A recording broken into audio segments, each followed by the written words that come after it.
April is Child Abuse Prevention Month, and there are things you can do to help prevent child abuse in your own neighborhood, schools, churches. Parenting expert Heather Waterfield is here to talk about 5 protective factors, ways you can help prevent child abuse. It really, nobody sets out to deliberately harm a child. They're at a loss for how to deal with problems. And it's true, especially because parenting is a hard job. You know, it provides a lot of stresses in the family. And we know there's a new initiative that's called Protecting Children by Strengthening Families. And instead they focus on the risks and deficits that families have and looking at their strengths and resilience that they have.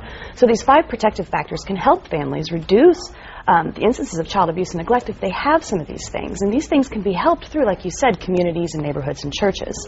The first factor is making sure that families can cope in challenging times and being able to have some of those things. For example, if they lose a job or if they have a new baby or a death in the family, the more support that they have, the better they are able to cope, and then that can reduce the instances of child abuse and neglect. And tied to that are friends and neighbors who can provide emotional assistance to parents if they offer a hand, offer to watch the child for a couple hours, or take them over some dinner, so that way parents can have some social connections and social support, again, to help reduce those. You need somebody to call when you need help. Yeah, you do, and sometimes because we might take that out on our children because they're closest to us, and so by having people to turn to in these times of need is very important for families. Parents' knowledge of child development, I think, is a big one. Sometimes we have... What's normal? Well, we have unreasonable expectations, like a crying baby, a tantruming 2-year-old, a defiant 3-year-old.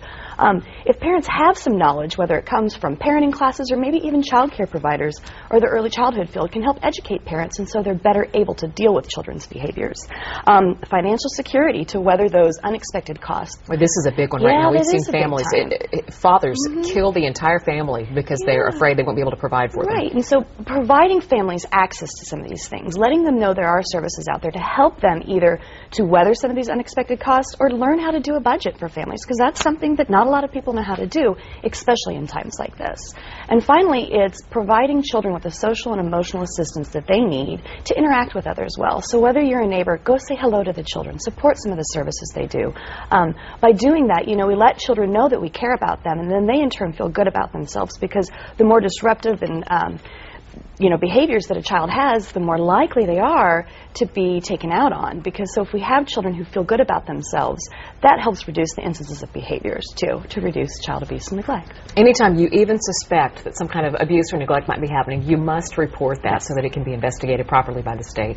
You can find